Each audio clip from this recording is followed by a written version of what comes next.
How about if the government pays the parent who stays at home 50 bucks a day or 100 bucks a day? We do need to start exploring that. When you're a kid and you're learning, like, the cool thing is binary and ideology, when you grow up, you don't really lose. It's not like a thing you can touch or grasp. It's in the mind. It's like a psychological disturbance. The Aboriginal people are strong. They're intelligent. If you give them a chance, they can do something. The Labor Party and the Greens treat the Aboriginals like they're useless, they're worthless, and they can't do anything without help. The destruction of the nuclear family has been one of the worst things to happen to this country. It's pretty dangerous in the northern part of India to be a Christian or a pastor at the minute. We have listened to them, and families have told us we are under pressure, and we have policies to take pressure off families. We didn't come here to live like back there, Yes, I understand we need migration, but we do need good skilled migrants and also migrants that are willing to assimilate to our society. When you watch the Premier say that immigrants are ass wipers and they need to do all the dirty jobs, what was that like for you as an immigrant from 20 years ago, hearing that? I did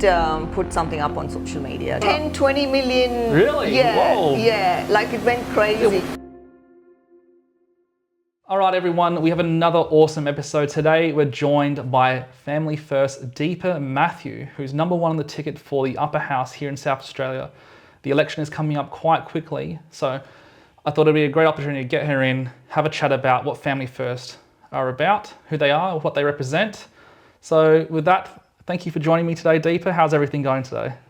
Good, thank you, George. And thank you for inviting me. Of course. It's great to have a chat to you. And it's going well. Yeah. As you can see, it's a chaotic season for anyone running for Parliament at this time. So it's been a busy season, but it's been a good season. So what's it like in terms of the lead up for you as Family First? Because, I was just talking to you before the podcast started, you said Family First Party. What is Family First Party for people out there who don't know who Family First are or want to know who Family First are? Yeah. What does it really represent for the people of South Australia? So Family First was formed in 2003, I think. I could be wrong, could be 2004 as well. And they had members of Parliament.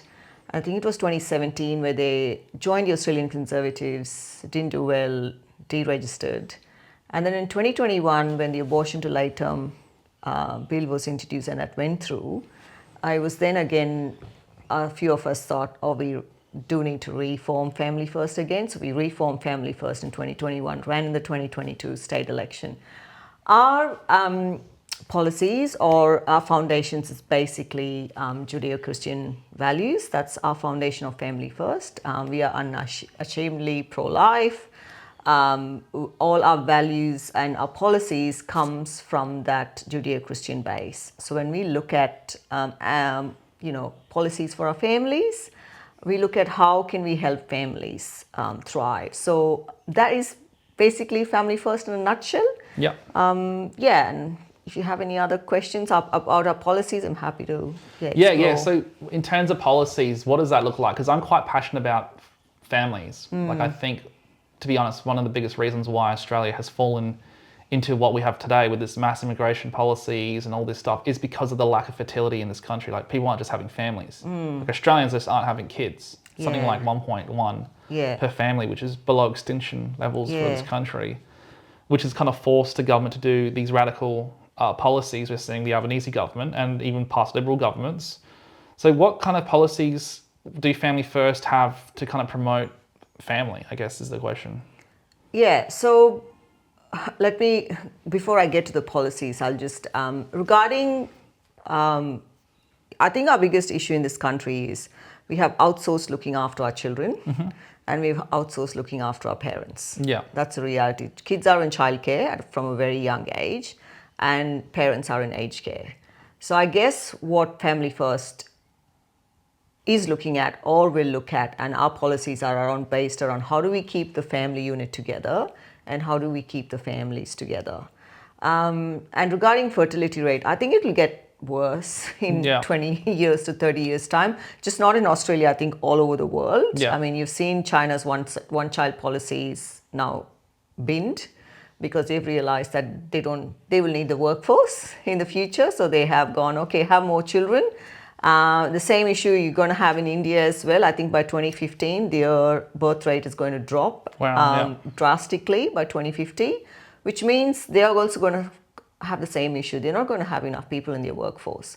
It's not just an Australian problem. I think it's a worldwide problem, fertility issue, because we even see in Thailand, because yeah. there's a lot of third world countries. Because the idea was that it's always the third world countries who have high fertility, but even if you look at the data across the world, it's all dropping. Even in third world countries, the fertility rates are dropping dramatically. Yeah, because we have, I guess, as a society, have educated or told our people you don't need to have more children, you need, both mom and dad need to be in the workforce. So we've tried to push everyone into the workforce, which then puts pressure on having families and having more kids, right? So we want to be able to look at how, whether it is helping mums or caregivers, primary caregivers of the families, stay at home for a period of time as to however long they want to stay at home for. I mean, Australia do have, the parenting benefit and family tax A and B, but I guess we need to explore further from that.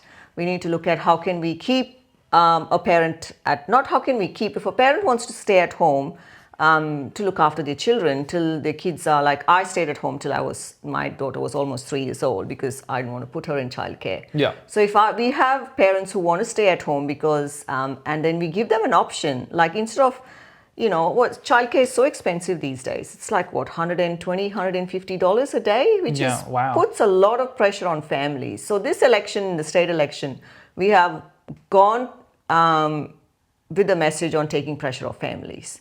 So if you were, instead of the government subsidies pay for the $150, right? I mean, parents put, I think, $50 or $100 and the government puts, the remaining portion. But how about if the government pays the parent who stays at home $50 a day or $100 a day? We do need to start exploring that. Yeah. So then the parents have the ability to stay at home and look after their own children. And the kids are in a really great environment because they are with their parents, right? I'm not saying childcare is not a great environment, but their kids are better off with their own parents and their own families. Yeah. So let's give our families these options, whether it is things like income splitting or, childcare benefits, or even like caring benefits for, if you're looking after your elderly parents too, let's give those, if I'm 50 or 60 and I still can have the capability to look after my parents, let's give them also an opportunity to look after their own parents instead of just shoving our parents into aged care. Yeah, I think the sentiment is that, you said there's nothing wrong with childcare, but in essence, especially for Labor or left-leaning governments, they like having kids in schools early because, the school systems, particularly public school systems, are developed for creating think tanks for, more of a left-leaning style of government. Like even Albanese said the other day, he loves public schools because you have less right-wing, less conservatives in there. Yeah. I'm not sure if you saw his comments he made recently about that. And I know. And I don't know if Albanese is right there because parents are voting on their foot. They are actually going to private schools. They are sending their kids. The more and more kids are going into Christian schools and less going into public schools. And you're right, getting kids into a very early age into a public system. And then, the South Australian government has announced, Labor, not government, has announced the OSH, so what does that do actually? It keeps your child for a longer period away from the parents. Yeah, indoctrinates them almost. Yeah, right. So that is really what we are trying to do is keep the family distance from each other and isolate each other. Yeah. Instead of bringing all of the families together. Yeah. And I think for us, we want to look at policies that can bring everyone together. Yeah. Instead of isolating and separating every member of the family. Because, if you look at what's taught in public schools too, around the whole gender ideology stuff, kids being taught they can be any gender, or just confusing the kids and then affirming the kids without the parents' consent. Kids going to gender clinic without parents' consent. I think that's, it's so dangerous, but that happens because the government or big government have isolated the families, trying to separate and take the families, move them, take them away from, take their time away from each other. Yeah. Yeah. And it's like for example, I know I'm born in 1994, so I was born in the 90s. So when I went to school, we had Pokemon, we had Yu-Gi-Oh! Yeah. They were the cool, fun, the Beyblade, Tamagotchi. Yeah. Now I hear stories, I talk to parents. Their kids go to school and the cool thing is now to become a they them Yeah. or become binary, whatever. Yeah. And because lucky for me, when I grow up, Pokemon cards aren't real. Like, they're just paper. And Yeah. when I get older, I'm like, I love it, but Yeah. it's time to move on. I'm an Yeah. adult now. But when you're a kid and you're learning, like, the cool thing is binary and ideology, when you grow up, you don't really lose. It's not like a thing you can touch or grasp. It's in the mind. It's like a psychological disturbance. So, and that's what really breaks my heart too when I see a lot of these kids, right? They're so confused, and then they go ahead and, gender affirm and go get puberty blockers or... get them on the chemicals. And then it really impacts their mental health. Oh, yeah. Like serious mental health. And they carry that for the rest of their life. It's not something that these kids... oh yeah, I'm done and it's finished. Like, I'm changed and I'm done. It's finished. No, they actually carry that. And then to detransition or to, come back from all these procedures of medicines that they have taken, it's just impossible. It's drastic, so they stay with that for the rest of their lives too. Yeah. So I guess, and that happens because we have taken the right away from parents. Yeah, well, that's exactly right. Well, we have taken the right away from parents. I guess so for Family First, what we want to say is, we don't want to take the rights away from parents. Yeah. We want parents to have those rights because we want families to stay together too. So you put less pressure on them. Whether it is, we've gone to this election around taking pressure of cost of living, taking pressure of healthcare, taking pressure of education. Taking pressure of cost of living basically is around our whole energy policy. Yeah. And I'm really passionate about the energy policy. A lot of people go, we have to, like South Australia, we're almost like 100% renewables and we pay the highest electricity. Yeah. Yeah, right? It's ridiculous. Yeah. Because we have so many other resources. We are a resource-rich country and we don't use our resources. Yeah. Right? So we have to, what I say is renewables are like a part-time energy resource and not a full-time energy resource. So we do need dense power. We need, we need to bring that down. But everyone's like a bit scared to tackle that issue. Because we looked at pricing, right? Because renewables, their lifespan is 25 years. So every 25 years, you're going to be replacing it. By the time you've hit 25 years and gone, oh, okay, already our electricity prices have dropped, then we go back up again. Yeah, because you have to pay for it all over again. Yeah, and then you have to pay for all of that again. And it's just not just that you pay for the grid, for the transmission, you pay for everything. So they are triple of what, if renewables last 25 years, I think, nuclear will last 80 years. Yeah. Right? So it costs you how many, times then? 2.5 times of renewables for like one nuclear power station. Or, it's... so we have to think about other solutions. Like we really have to have a serious conversation. We need to get off this train. We need to get off this renewable train and jump off and have a serious conversation. We need more voices having this conversation because I guess everyone's really scared to tackle this, right? Well, it's another thing is like if you don't have cheap electricity, you don't have productivity, you don't have business starting. So one thing the Labor government and the left-leaning governments realise is that if people were so billed by electricity, they can't start businesses. And the thing is, if you have a whole population that no one's got businesses, everyone's in the public service, then the whole population becomes dependent on the Labor government. Yeah. So you have a whole population dependent, sad, and all their resource relies on the government.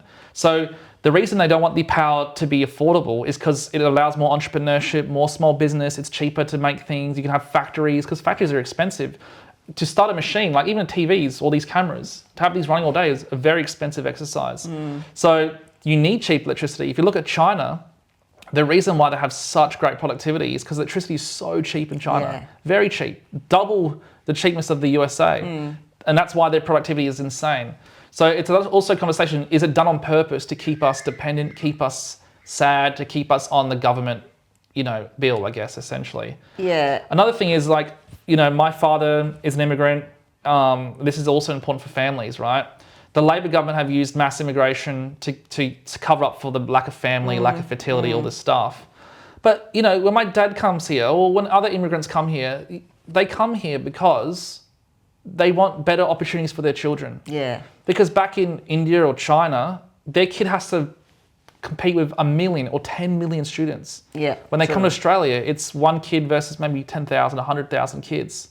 So even the immigrants coming here, everyone want to say, oh, it's the immigrants' fault. But let's be honest, even the immigrants who come here, they don't want this country to turn like... No, why they come here? not at all. No, they don't want to... I mean, I'm an immigrant, George. Yeah, and yeah. this number 2 on our candidate, Christopher Brohio, is a barrister. He's an immigrant too. Yeah. So he came from Sri Lanka originally. I come from India. Yeah. We are immigrants. I mean, Christopher migrated long time ago. I migrated 20 years ago, more than 20 years ago. Yeah. We didn't come here to live like... Back there, yeah. Yes. Yeah. So I guess we do need... I understand we need migration, but we do need migrants, good skilled migrants, Yeah. and also migrants that are willing to assimilate to our society. Yeah. And the whole Australian way of life, like really assimilate and not isolate themselves and want to bring their own issues here. Yeah. Right? I think that's been a huge problem where you have migrants come here and then bring all the issues across as well. And then, our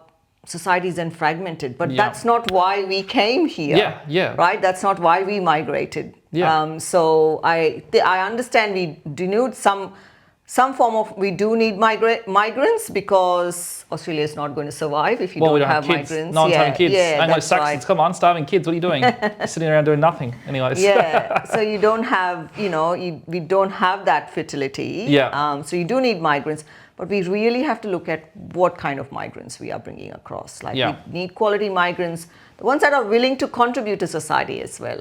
Yeah, Like, come here, contribute to society, have a great life. Like Yeah. Australia is one of the best countries in the world to live in. Yeah. When I was having this conversation yesterday with someone, and I was like, this is one of the best places in the world to live in. Like you compare it to the America, UK, no, this is one of the best places. But assimilate, have a great time. We have so many different cultures. Assimilate into the Australian way of life instead of all being, I want to bring my issues here and we need to live like Yeah. how we lived in the country we came from. That doesn't work, Yeah. and that really needs to stop.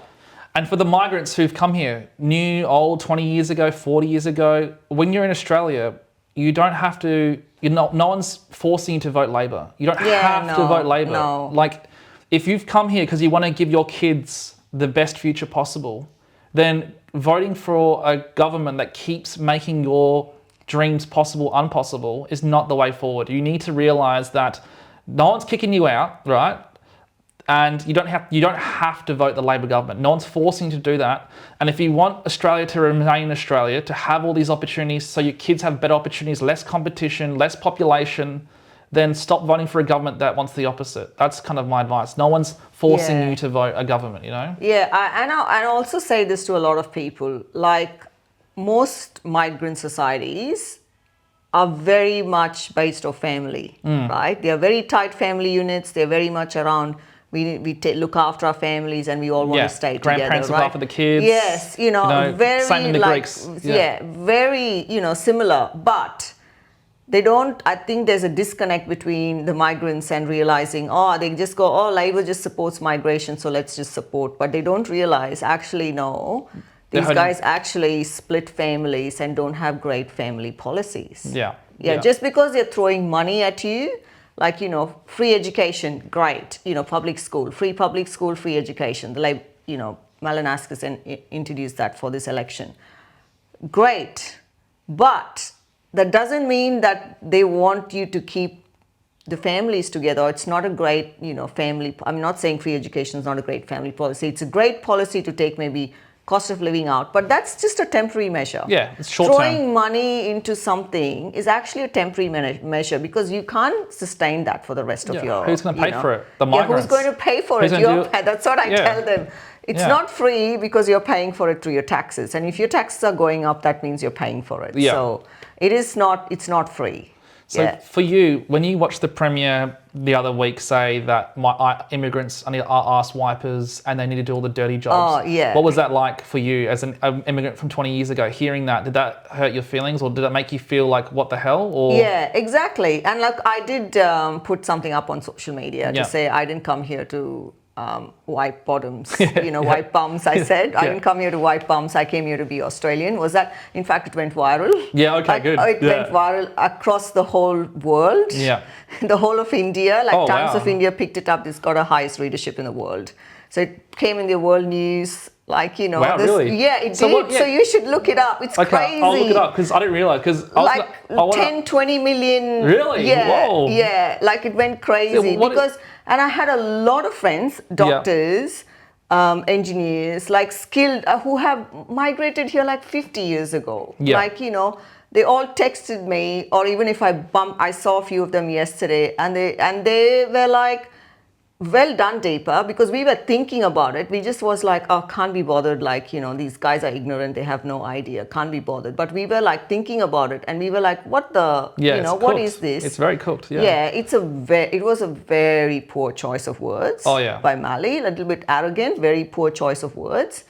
Well, he said the silent thing out loud because Yes. to be honest, I think he actually probably thinks that. You know. Yes. I think and the Greeks, like when we first came here in the 60s, 70s. It was very similar. Like, obviously, the Greeks were good because we kept our head down. We worked hard. We're Christians. We love big families, and we got through it. Now we're business owners. We're successful. Blah blah blah. But there was a lot of people saying the Greeks are just like the building slaves and all this stuff, and they just do all the dirty they jobs. were the building slaves. Yeah, So I remember it that. kind of is, you know, very. Yeah, the it chicken was shop very owners. derogatory comment. Well- you know, and just to paint the brush like all migrants, like who's going to look like, that was very, you know, and also saying that, you know, my kids are going to be working for the submarines and your kids are going to be working for the submarines, whereas all the migrants are only, like that was very poor choice of words. So yeah, it did be, in fact, I thought of it and I went, oh, this is so bad. And then, in fact, it was one of the guys from our team, who's not a migrant, by the way. He went, Deepa, this is ridiculous. Like, you need to say something. Would you like to say this? And I said, oh, yeah, of course. So we put out the media release out and sent it on social media. And, you know, I was at Good Guys the other day. I had someone migrated here like 40 years ago. An elderly gentleman came up to me and said, you Deepa Mathew from Family First, aren't you? Great comment on the wiping bums. Good. Yeah, so, you know, it was an arrogant, poor choice of words by the Premier. Poor choice, but I don't want to like. It wasn't just a poor choice. I think he did it on purpose because he's worried about One Nation, obviously. Yeah. He's trying. That was the question. What is your message to One Nation voters? One Nation people don't. From the conversations I had, One Nation people don't want to think that immigrants are slaves. They just want to have their country back from what they know in terms of the identity, the Christian values, the, you know, work hard, you know, don't have to rely on the government for everything, that your character is important, that not everyone's a victim, that the Aboriginal people are strong, that they're intelligent. If you give them a chance, they can do something.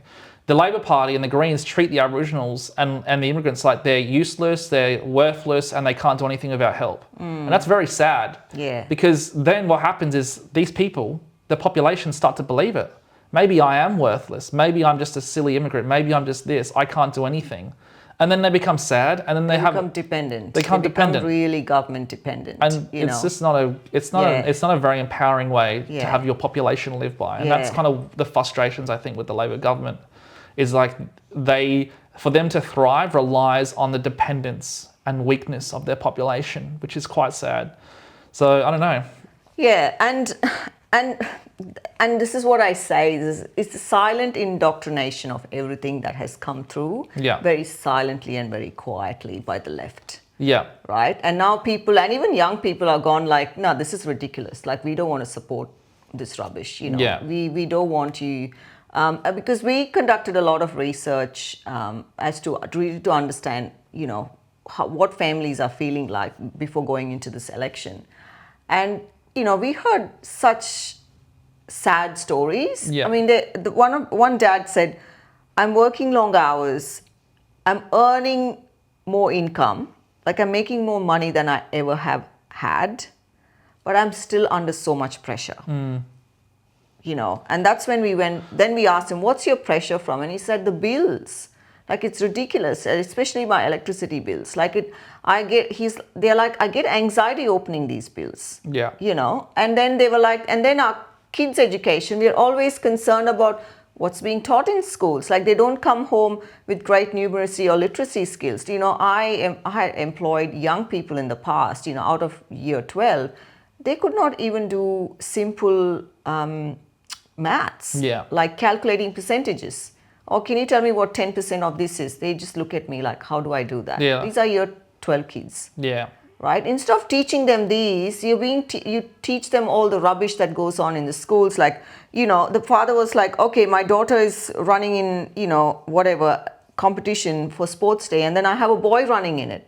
Now my daughter is really upset and sad because she's not going to win anything. Yeah. And then she comes home and she cries, and parents, on top of all the other pressures they have with taking kids to sport, with providing for the family, paying for the bills, paying their mortgage, paying, all of that, you add this. I mean, for some people, you may go, oh, it's just a small thing, but it just adds that extra pressure on the parents, right? Yeah. And it's no one else, it's government policies that's adding those extra pressure on parents. Yeah. And you teach, like, what happened in Renmark. You expose kids to bestiality, and then you have kids that don't want to school anymore. Now parents have to homeschool these kids, added pressure on parents. Yeah. Right? If you're homeschooling your children, especially in regional towns, you just can't go to another school there, can you? Yeah. Like, you have to homeschool them, add extra pressure. So parents are really like feeling the pressure. Yeah. And I don't think governments, neither of the major parties have actually like talked to people and gone, oh, you're feeling the pressure, let's do something about it. Instead, they've gone, oh, let's just put more pressure on you. Let's put kids in OSH will sort out your pressure. Free education will sort out the pressure. No, it doesn't. Right? Because you keep adding other pressures on these families. Yeah. Yeah. It's quite a sad situation, isn't it? And it's just kind of, it's just frustrating because there is so much beautiful potential in this country. We have such great resources, like you said. We have energy opportunities. We have all these things, and to see it being all thrown away for family first. Like, just say you get in, and you have an opportunity to have a voice in Parliament. What would that voice look like? What would your cornerstone be for the people of South Australia? What would you kind of want to be? Like, if you could push in a bill first, what would be your first kind of thing that you want to kind of start with? Yeah, look, we do have a legislative agenda if we were to, when we win. Yeah. And our legislative agenda, I'm really passionate again about parents' rights over their children. Yeah. Right? And so I think for me, one of those first legislative agenda will look like how can we change the education department policy around parents not knowing what their kids are doing at school. Yeah. Like, the site principal can call you, George, a different name at school, and you're called George at home without parents' knowledge. Really? Yeah. That's crazy. That is crazy. So they can like manipulate your kids and you don't even know. Yeah. So if you say, look, I am a they, them today, so call me, whatever. But don't tell my parents. Don't tell my parents. Oh, wow. They don't. How's that allowed? How is that allowed? Is there laws to support that? Or? Yeah, it's in the education department's policy. Yeah, that's totally. Kind of makes me angry. Yeah, right, isn't it? So I'm really passionate about these issues. Yeah. I think parents have a right to know. Of course. Like, if my daughter is 21, so I don't have to work. I'm so glad my daughter is not in school anymore. Yeah. Like, I would be stressed out. I'm frightened because I want to have kids soon. Yeah, I'm worried. I would be anxious. Like, what's happening in school? What about things like homeschooling? What is Family First position on homeschooling?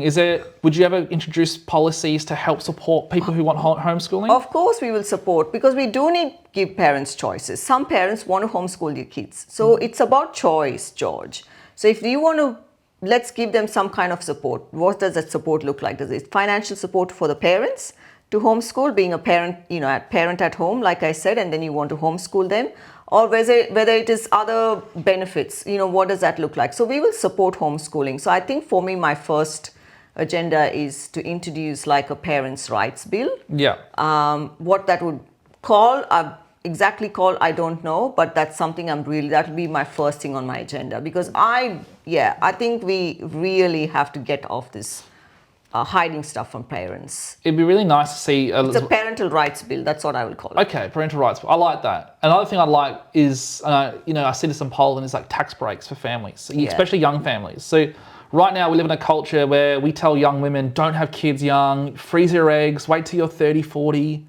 By 35, you're geriatric. It's lots of health complications, fertility rates for men and women as they age go down. So it'd be nice if we can incentivize young men and women to want to have kids younger, get it out of the way, have your kids, then focus on your career. You have your whole 30s Yeah. and 20s to worry about career. Yeah. But now we're telling, especially young women, no kids until you're 35.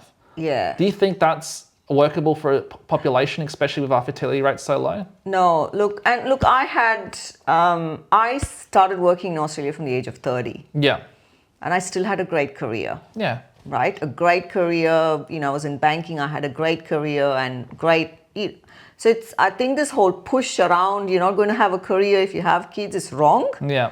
The tax breaks, obviously, they're all federal policies. But yeah, we like I said, we will consider, the primary caregiver, whoever that is, wants to stay at home. Let's give them tax breaks. Yep. Right? Let's increase the family tax benefits. Instead of childcare, give them benefits for the child to stay at home. Look at all those options. So that's what we will consider. Income splitting. Okay. So they pay less tax. So what I'm getting from Family First is that one of the most foundational philosophies of Family First is how important kids being with their parents is. Yeah, so, it is. So that is that the real foundation of Family First? Yeah. Kids and parents staying together, and because is the idea that parents have the best desires for their children? Yes. Okay. Yeah. And does that come from a Christian value? It is. Yeah, it is very much. Let's be honest. God created families. Yeah. Yeah? Yeah. God created procreation, God created families, so they'll stay together. Because when families thrive, cliche, communities thrive, and then the nation thrives. Yeah. Right? So God created families. So that is our basis. That comes from, that's foundation, like I said, our Judeo-Christian values. Yeah. That's where it comes from. Let's look after our families. Let every policy be centered around the family unit, and then and then they will thrive, and then they will be willing to have more time to contribute to society, volunteer, happy families. Yeah. Right? They teach their children, right, how to do things right, do the right thing, contribute to society, and it just flows. It's a flow-on effect. So Okay. yeah, that's basically what Family First is. Okay, cool. Because that makes things very clear for me. Because it's hard because we live in a world where it's like you got the three, you got the Judaic stuff, the Christian stuff, the Islamic stuff, and everything is we're all being told to hate each other right now. Everyone's told to hate each other. And, there's geopolitics, global wars, so everyone is very angry at each other. So I guess the idea of family is the unifying force around everything. I think at the end of the day, no matter what religion you are, family is the most important thing. Yeah. So if we can rebuild that idea, because as I said, I know women, I know girls that are in their 20s and they laugh at the idea of having kids. They think it's ridiculous. They're like, how dare really you tell me, sad. how dare you think I'm going to have kids? They think it's anti-feminist ideas. And I mean, feminism has changed so much. When I was growing up, I watched my mum work in corporate Telstra, be a strong business leader. And it was very empowering, her making all this money and living life and, having to do that stuff. But now when I look at feminism, it's the opposite. It's let's hate men, let's hate society, communism, socialism. Yeah, it's no more about empowering women. Where are the feminists when the whole transgender, when you have men in women's spaces, where are these feminists? They're not around. Yeah. They're all disappearing into, no one's having the conversation. It's us conservatives that are speaking about it. Yeah. Right? They're not speaking about it. So where are they? Yeah. So the whole thing is around, let's hate men. Men are not good enough. And that's another problem we have in society too. Yep. Hating families. Keep telling men are not good enough. Let's hate families. Let's separate all the family unit. Kids can go here and parents can go do something else. Give them full-time jobs so they are stressed out at work the whole day. Yeah. Yeah. I mean, look, some parents want to do it. That's fine. Yeah, but you give them the choice. You give them the choice. Yeah. Look at even, I say about women who are staying at home for caregiving responsibilities maybe for 5 years after they have kids. What does it look like? And then they may go back into the workforce and have a great corporate business job. Yeah. But then when they retire, they still are left with their superannuation still not that great. That's my story. My super is not going to look great when I retire because I started late in the workforce. Yeah. So why don't we then incentivize these women in high-paying jobs so that they can put extra into their super? So did you have family younger, or what? I did. Like how old were you when you had your first kid? I have only one, and One? Rachel was almost 25 when I had Rachel. You were 25. Yeah. Okay, and you made that decision because you 25, wanted to have 26. you wanted to have a family young, yes? Yeah. And the way the system built, did it feel like it punished you for having a kid young, or? Yeah, I mean, especially here. Yeah. Right? Because let's be honest, it's not like, you have no help. And for migrants especially, they don't have families around to help them. Yeah. We had no one. Yeah. Like I came with my daughter when she was 3 months old. Oh, like wow. my husband and I. Like, damn, we had no one. No help, yeah. No help.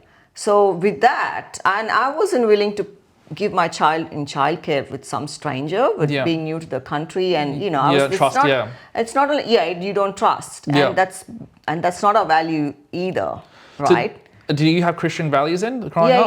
I am. And that was I back grew up in a India? Catholic, yeah. Oh, okay. I mean, our ancestry comes from when Thomas came to India and converted a lot of them into Christianity. So we come from that kind of the Syrian Malabar Catholics. Okay.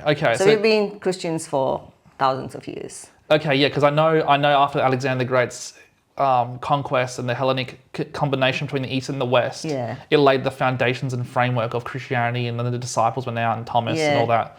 So there is a deep connection with Christianity, India. Yeah, in the southern part of India, very deep connection. Even if you go to some esoteric Christian beliefs, they think Jesus went to India. Yeah, there's a very famous records of a Jewish teacher who went to India. Have you seen that? Yeah. So it is fascinating that there is deeper connections, because when people think of India, they only think Hindus and stuff like that. And it's Christians are a minority, and they are being persecuted. Oh, they are very much at the minute in India. Yeah, like burning churches. Government? Yes, burning churches. It's pretty dangerous in the northern part of India to be a Christian or a pastor at the minute. So is that the government, or is that? It's a government. Oh wow. Yeah. So the persecution has happened since, it's pretty bad for the last 5 years. Yeah. Burning a lot of churches and killing the pastors, putting them in jail, and it's not just Africa and Asia, it's actually in India as well. It's happening a lot in India. Damn, I had no idea. Yeah, but the southern part of India is where the whole Christianity grew. Yeah. And that's where all our ancestry comes from. So and it's safer there in the south? Yeah, very much safer in the south. Up north it's dangerous. Yeah, but we are still a minority. We are still like only, I think 1 or 2% of the population. Okay. The population is 1.4 billion, but still, Yeah, I hear what you're saying. Yeah, you're 1 or 2% of the population. You're not. Yeah, it's relative. But what the Christians did there was, again, build schools, build hospitals, and provide like free education and free hospital care. So a lot of the schools are really good schools in India, are all Christian schools or Catholic schools, and are all Catholic or Christian hospitals. Have there been many successful Catholic Indians in India, in terms of like arts and science and stuff like that? Yeah, lots of them. Okay. Yeah, many. Like high functioning Christians. Yeah, high functioning. It's a huge society itself in India where. And that's the thing, the Christians contribute a lot into society. Yeah. And that's why they went out and built Catholic schools and Christian schools, and because education was really important. In fact, the region where we come from, the state where my parents come from, you have 100% literacy in that state. It's because it was a Christian, where you had a lot of Christians there.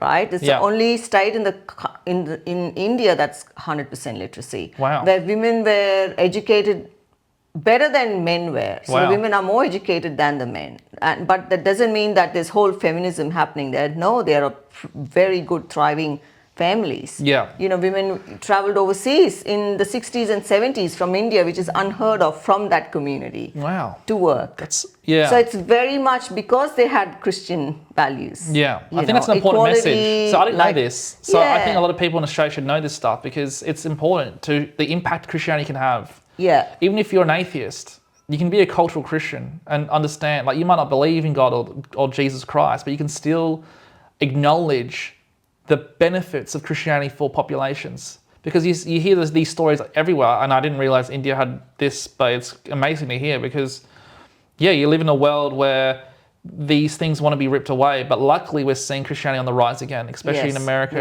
in China, for example. Or even in Australia too. Our churches, lots of people walking into churches in Australia. So you think, having that Christian root for you and the passion and, you know, obviously going through your ancestors, I'm sure, have gone through trauma and, you know, this is why Christianity took over the Roman Empire because just for people at home, just so you know, the reason why Emperor Constantine eventually converted to Christianity and turned the whole Roman Empire into Christianity is because during the Roman existence, when there was pandemics, when things went bad, it was the Christians, there was a small group of Christians in Rome helping everyone. Yeah. So, and that was very radical.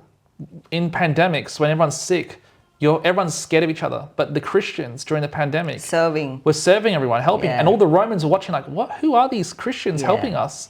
That's what caused the shift in the Roman Empire because Constantine realized, well, this is going to take over the Rome. We have to make a change. So there was a huge impact. So sometimes being a good Christian, yes, comes with a lot of suffering, but ultimately... I call it good suffering. Good suffering, yeah. So it comes with a lot of good suffering, but overall, I believe is one of the best ways humans can live and help each other out. And serve communities. And that's why you look at a lot of charitable organizations from the past. They were all Christian organizations. Yeah. Because it was part of that service mentality, right? That's because that's what we do. We serve communities. It doesn't matter which community. Yeah. But we serve out of love. Yeah. And we give. Yeah. Right? Give time, money, whatever it looks like, but we give. Right. So, and so that's in India too. It's very similar. So those small communities that grew, and they were the ones that, you know, became teachers, went into the healthcare system, educated a lot of the people and taught people what equality looked like. Because in India, women were not equal for a long time. Really? Yeah. Okay. Yeah. They really, like, women were not treated as equal. They were treated as below, because in Hinduism, like, they're treated as below men. Oh, okay. Yeah, so women were never treated equal. So, but it was these Christian, you know, like hundreds and hundreds of years ago that went to these communities, educated their own women, and then these women went out and educated others. And when we're all equal. Wow. Yeah, in the eyes of God, we are equal. So you can't treat another human being below you. Okay. Yeah. So now I understand why the government was upset. They're like, who are these Christians? So, okay, you know, in India, we have arranged marriages. It's a big, well, we see it in the culture. Like, you know, watch the movies Bride and Prejudice. Yeah, my parents are arranged marriage. Okay, so is that in the Christian groups in India, or is that being... Yeah, it does. It does still happen? Exist, yeah. So is that arranged marriage thing a cultural thing or a theological Hindu thing? Like, where did that come from? I don't know actually where that actually came from. Yeah. I think it was more so because they had extremely conservative values. Okay. Yeah. So that was more of a cultural thing. It wasn't a Hindu thing. No, okay. So that's more just a conservative cultural aspect. Yeah, aspect. Okay. Because I wanted to see if there was a connection between Hinduism and Christianity and the conflict, and even, I'm sure, because Islam has a huge population in India. Yeah, Islam is a second, they're so it goes Hindu, Islamic, and then Christians? Yeah. Okay. Yeah. Wow. Yeah, because the Muslims conquered India like hundreds of years ago. Like they came from, you know, Afghanistan, and, you know, they came and conquered the Mughal Empire. Because I watched when the Iran was attacked and from Persia. I would see in India there was the US embassy was being attacked by the Muslim Indians there, and a lot of people died. Yeah, it's pretty intense. Like when you talk about, you know, that situation in India. I mean, I've been there when I was in school. I think we had curfew for 6 weeks because we had the Hindus and Muslims fighting over something, you know, and it was pretty intense. Yeah. Like the whole nation was shut down for like 6 weeks. And the Sikhs, weren't the Sikhs originally the ones fighting the Muslims up north? Is that how the relationship works? Yeah. So the Sikhs were like a revolutionary... Yes. But they're not Hindu, the Sikhs. No, they're not Hindu. But they fight. They're like they're warriors. Warriors. They wore the bracelets with the blades. Yeah, okay. So it's very... That's what I'm saying. The history is so rich and deep. Very rich history. And like so every state speaks a different language. Yeah. They eat a different food. They dress differently. So for me, when I see names or see someone, like how they dress or, you know, what they eat, I can immediately go, you're from, you know, this particular state. Okay, so you can identify immediately. Yeah, so it's a very rich kind of nation. So when people go... India, like I come from a particular state in India, it's not the same as the state next door to me. Like they speak a totally different language. Dialects and all different culture. Yeah. So people go, oh, like, why are you also different? We're different because it is a different, it's like imagine the whole of Europe in India. That's how it is. Okay, so it's like Italy, very Spain, France. Like it's very diverse. yeah. Because one of my best friends is in India right now for a wedding, and I've been watching his videos, and it's just amazing. The wedding is like crazy, this craziest wedding. It's like a week festival. Yeah. And I didn't realize the cultures, they intertwine so much, and I think Australians don't realize this as much because it's similar. Like, you know, when you're especially if you're in Anglo-Saxon Australia, you don't really get to expose this stuff as much as you want to. Like and even me as a Greek Christian, I had no idea about the Indian Christian community. I know about the Sikhs. Very strong Indian Christian community. And I mean, when you say strong Christians, I grew up praying every day. Wow. At 6 p.m., everyone was on our knees, prayer, reading a Bible. And because we were Catholics, to said the rosary, like we had like all these prayers that we needed to say. We went for half an hour or 45 minutes. As kids, we would be like, can we just read this all quickly so we can get out in half an hour? Yeah. So that's how we grew up, going to church every Sunday morning, you know, going to catechism every Sunday morning after church, you know, praying every day. I was just normal. So that was just how we lived. And in my grandma, where my grandma comes from, when we go on holidays, no matter which household you visit, at 6 p.m., you just have to walk in and just kneel and pray. Like you have to just join prayer. Like it's a no compromise. Wow. Even today, that's how they operate even today in India. It hasn't changed. Are there a lot of Indian Christian immigrants in Australia now? Or there are. And is that because of the persecution? In South Australia. Yeah. No, not because of the persecution. They all probably migrated like me many years ago, more opportunities. And there's a big community here. Yeah, the reason why I keep bringing up, I think people in Australia need to understand the reason why do immigrants come here. Okay, yeah, you have the naughty people. Of course, there's always naughty people everywhere.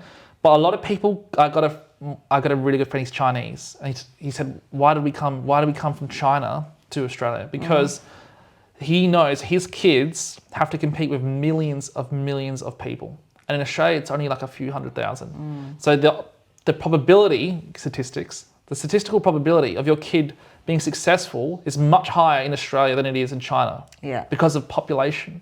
And he says, I came to Australia because I like a small population. I don't want my country becoming like China. Otherwise, I wouldn't have left in the first place. I wouldn't have said goodbye to my family, my mum and dad. I'm very sad saying goodbye to your family. But he knows his future is is important. His kids' future is important. So, I think it's really important we make that clear that if you are an immigrant here, from an immigrant family, you being an immigrant, you don't have to vote the party that got you here. Don't feel like you're married to one party. There's family first. You have, all these other parties out there that can, satisfy what you need. I think that needs to be said more. I don't think it's been said enough. No, and it is a whole two-party system, right? Yeah. No one's going to. So for us to cut through all the noise is really challenging. Yeah.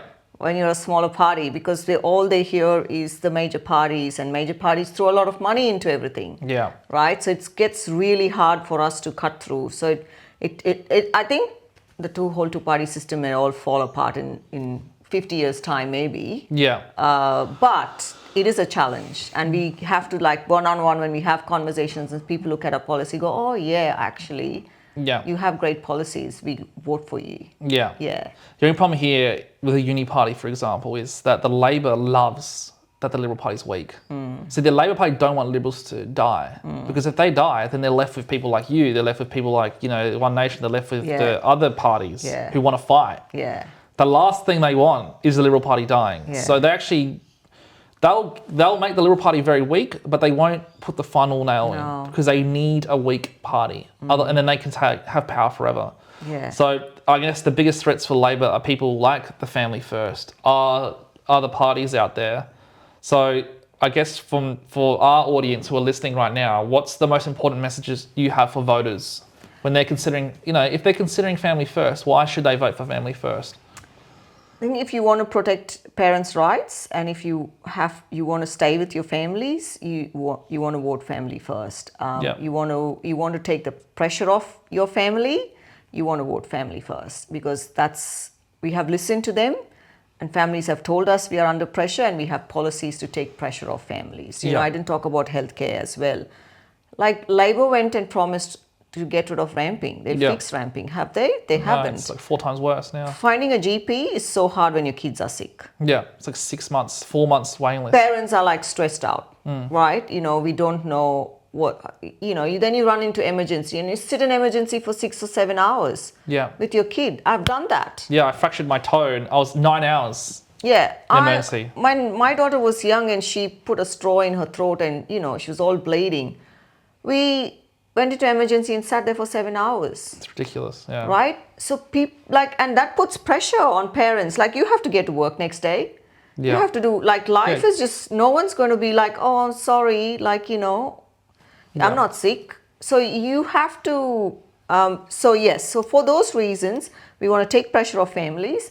So you vote family first. We want to look after our families. You vote family first. Yeah. Yeah. Yeah. Okay. Well, that's an important message. And it's a sad reality we live in. You're right. The Labor government made promises to fix ramping. It's not fixed. And the other thing, George, Yeah. I think we run a huge risk if how polling's saying what it's saying, if it's all correct. Labor is going to do extremely well in the lower house seats. Yeah. We run a huge risk of having a majority, not even majority, like a landslide Labor Yeah. government, which means they can put through a lot of legislation. Yeah. It's going to be scary. Whether, some of the legislations like we want to tackle are decriminalizing prostitution. Now that could get through the lower house quite easily with a Labor majority, Yeah. right? And protecting Christian schools. The Greens would go, oh, let's put this legislation through. And then you have a whole left government in the vote, lower yeah. house to support these Yeah. left-wing bills. It's a danger to society, actually, these bills. So hence it's really important that you put very strong people in the upper house, put Labor last in the upper house, and put the other parties, put family first, put the other parties up in the upper house so that the upper house can be the gatekeepers to block these the- bills coming through. Because what will happen with a majority Labor members in the lower house is you will have a lot of left-leaning Labor Yeah. in the lower house. So the upper house is kind of the only hope left Yeah. for South Australia, the Yes. last battleground. Yeah. Because if we lose the upper house, we will have no ability to control the radical Yes. policies that Labor can put through. Yeah. Like you said, prostitution, schools, Christian schools being destroyed, LGBTQ values. yeah. It's going to be disastrous. Yeah. I don't think people realise that this, guys, I don't even realise how, Yeah. in the next 4 years, we're cooked. This is going to be bad. Kai Mayer said, the Attorney General said he was going to bring prostitution back into next government because Yeah. they're confident they'll come back. So he was going to bring prostitution back into next government. Yeah. Which means he will have someone in the lower house put it through so it can get through the lower house quite easily because they know they're going to have a majority in the lower house. Yeah. And which means it come to the upper house and we need people to block that legislation because you see that bill makes prostitution a business, Yeah. right?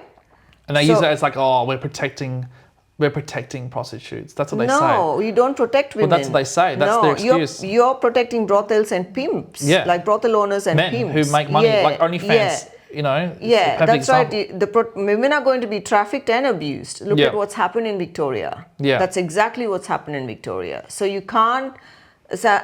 and imagine if you have like a next door brothel. Yeah. Like, what are you going to do? Complain? Nothing's going to happen to you. Like, And it's also, going nowhere. it opens a doorway for more Epstein stuff in the state. Not only that, economically, it devalues your property. It devalues the property of your street. You would have spent, as a young person, spent $1 million to buy that property, and you try to sell that property with a brothel next door. What's Yeah. that going to be valued at? Yeah. Like, it just starts devaluing. Yes. And do you think then families want to live, Yeah. So people don't this is like empowering women. No, it doesn't. So we want to look at a Nordic model Yeah. where you criminalize the pimps and the brothel owners Yeah. and help women get out of exit prostitution. Yeah. That's what we want to do as a legislation. Okay, that's cool. That's yeah. good to know because, I'm also, by the way, I'm also passionate about this because I did a youth parliament back when I was a kid. Yeah. And in youth parliament, they used to give you bills and you had to do your best to pass it, even if you don't agree. So I was given prostitution Yeah. as my bill. I passed it by one seat. It was the first time in the history of youth Yeah. parliament. And knowing firsthand how easy it, like not easy, but it's very easy to pull on the heartstrings and confuse people, because that's what I did. I did it in Parliament. We have to do it for them, you know. Yeah. That's how I can see them doing it. They play on the heartstrings, like you're doing it to protect women. But prostitution doesn't protect women. Legalizing doesn't protect it because, as I said, like even like South Australia has a famous history of like the family, for example, which was child trafficking, sex trafficking. Like it happens even in this state. Kids go missing all the time. Like it's not like a crazy thing to think about. So legalizing a system and building framework to incentivize that will only make these problems even worse. So, and the police already can't handle the workload. I mean, it is an important topic. It's a very serious topic. And I think, it's unfortunate that Labor likes to keep promoting these things. And that's the risk we run at, like I said. You know, we have a majority Labor government in the lower house. I mean, majority of Labor members in the lower house. All of this is going to come through. So do you see, like, you know, for example, we've seen like parties like SA Best, for example.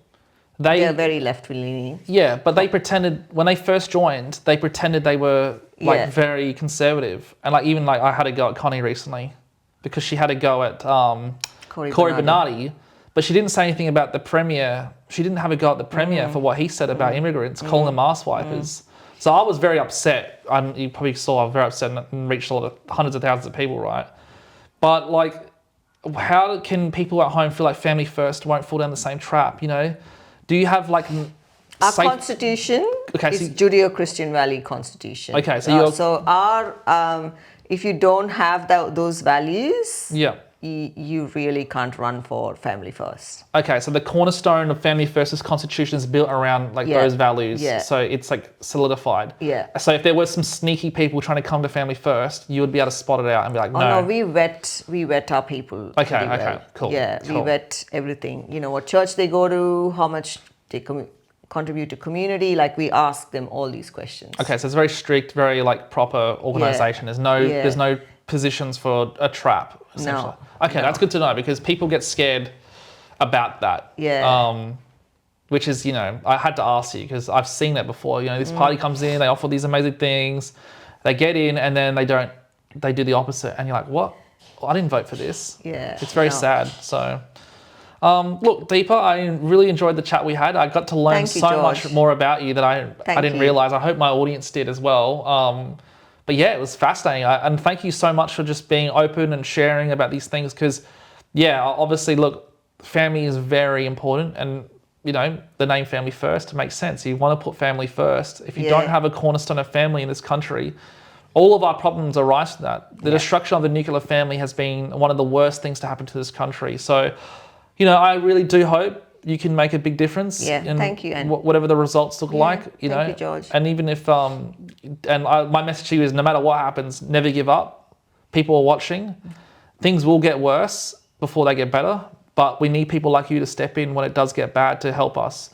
And knowing your history now and what you've been through and your family ancestors and the history of the India and Christianity brings me a lot more hope and joy because I know you come from warriors now, you know, not just like, you know, you come from some pretty stuff that, you know, seems horrible. Like I'm going to do some more research into that. That's my promise. I'm going to look more into that. If there's content there, if we can bring more awareness to Christians in India, that would be really nice as well. So, is there anything you would like to say before I let you go? Or no, thank you so much for having me, George. It's a pleasure. And thank you to all who are listening. And don't forget, we want to take pressure off family, so you vote family first. There you go. Thank you so much. Thank you. Thank you. Appreciate it. Thank you. See you, George. See ya.